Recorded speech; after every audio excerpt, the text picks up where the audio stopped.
Nous sommes dans des sociétés qui sont malades de leur rapport au temps.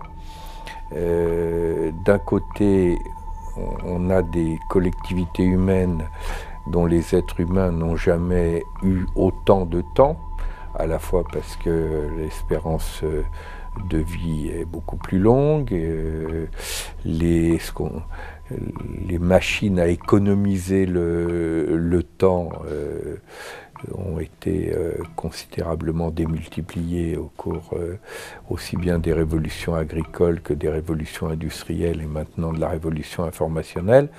Et en même temps, le paradoxe, c'est que le rapport au temps n'a jamais été aussi dégradé. Le sentiment d'une course perpétuelle contre le temps n'a jamais été aussi fort. On a plein d'outils qui nous aident à aller plus vite et on manque toujours de temps. Et malheureusement, nous pensons que ça ne va pas aller en s'améliorant. C'est-à-dire que s'il n'y a pas des personnes qui peut-être mettre en place d'autres choses, parce qu'on ne pourra pas lutter contre ça, et ce mouvement-là aussi a des choses très importantes. Même Lyon-Paris, c'est 2 heures en TGV, donc c'est vraiment super bien, quoi.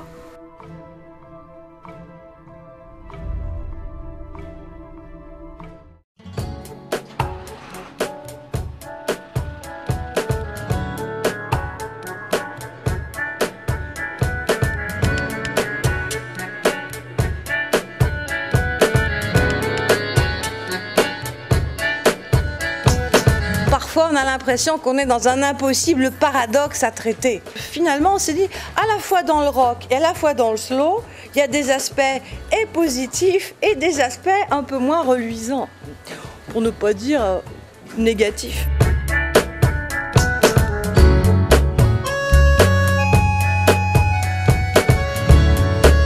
Quand on est rock, en général, on a quoi? On a de la vitalité, on a envie d'être dans le mouvement. Hein. Et c'est vrai que si on regarde dans les organisations, on peut se dire que finalement, le rock dans les organisations, c'est bien sûr la rapidité, c'est une certaine mise sous tension, c'est des informations qui nous arrivent, c'est aussi bien sûr des fois le court terme. C'est aussi avoir la notion de rentabilité, parce qu'il n'y a pas d'entreprise qui peut survivre s'il n'y a pas une rentabilité. Et on ne peut pas faire l'économie de ça, c'est le cas de le dire. Et puis il y a un mot-clé quand même qui nous a apparu, c'est que dans le rock, il y avait le désir.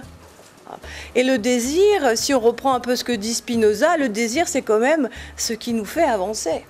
Donc ça, c'était un peu l'aspect qu'on voyait positif dans le côté rock. Après, il y avait... Qu'est-ce qui nous semblait un peu aussi paradoxal dans l'aspect rock? Finalement, c'est l'absence de réflexion. C'est une vision vraiment à court terme. C'est souvent être submergé par tout ce qui nous arrive et ne plus savoir traiter les informations. Alors après, on s'est dit, le slow pour nous, c'est quoi? C'est sûr que dans les aspects positifs du slow, c'est prendre le temps. C'est... travailler un peu sur la créativité, sur le développement de la personne. Parce que se développer ou communiquer, vraiment échanger avec quelqu'un, ça prend du temps. Et on ne peut pas faire ça entre 2 portes et dans la rapidité des avions ou des réunions où tout le monde s'emmerde et tout le monde répond à ses mails pendant la réunion. C'est aussi, quelque part, savoir dire non, savoir coopérer. Et quelque chose qui nous intéresse plus particulièrement dans la culture CT, c'est aussi prendre soin de soi. Et je ne sais pas si vous le vivez, mais il y a peut-être des DRH dans la salle. Bon, moi, j'interviens dans des grands groupes. Je suis consternée de voir le nombre de burn-out que je vois chez des jeunes chefs projet. Dans le côté un peu négatif du slow, c'est peut-être... souvent, on entend dans les entreprises, attendez, moi, je suis manager, je ne suis pas là pour faire du social. Hein. Bon, laissez ça au DRH et encore. Et donc, du coup, il y a un aspect dans le slow qui peut aussi les faire peur, dans le sens, on ne va pas prendre de décision, il faut prendre trop de temps et puis il n'y a pas de résultat visible.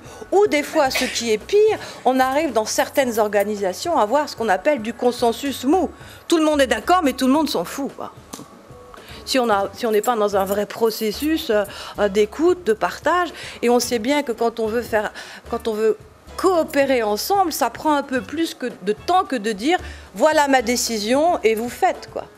Sire, quelle heure est-il? L'heure qu'il vous plaira. Donc, dans le slow, il y a aussi des moments où, pour ceux qui sont managers ou responsables aussi, des fois c'est bien de ne pas trop écouter, pour ne pas non plus se laisser envahir ou être dans une empathie molle.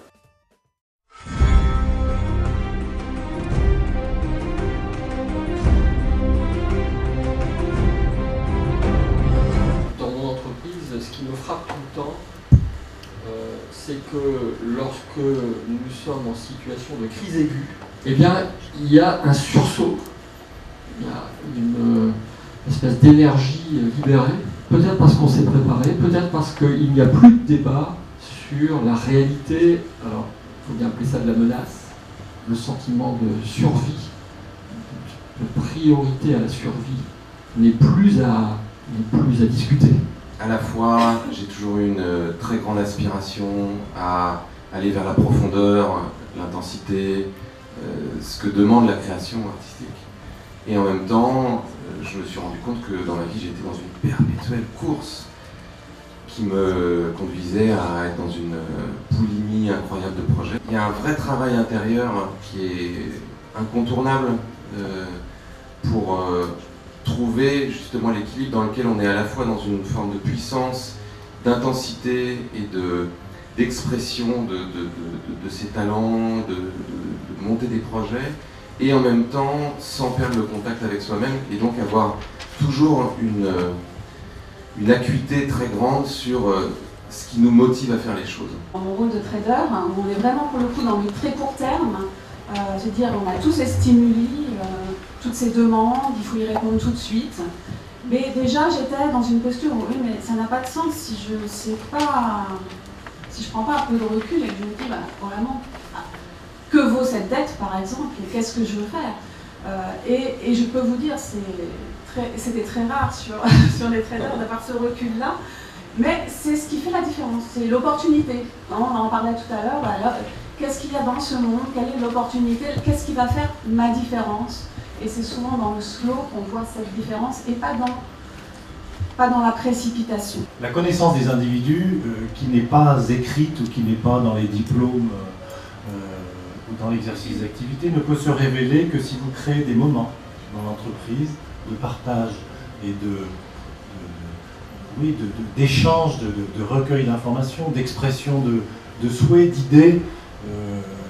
Il n'y a que ces moments-là qui permettent à un manager de détecter des éléments potentiels. J'anime assez régulièrement, mais pas trop parce que je ne veux pas non plus que ça devienne une activité trop prenante, des sessions autour du chant en entreprise. Donc, et la raison pour laquelle, en fait, bien sûr, c'est parce que c'est le pont entre nos deux vies, mais il y a quelque chose d'extrêmement profond dans le fait de chanter.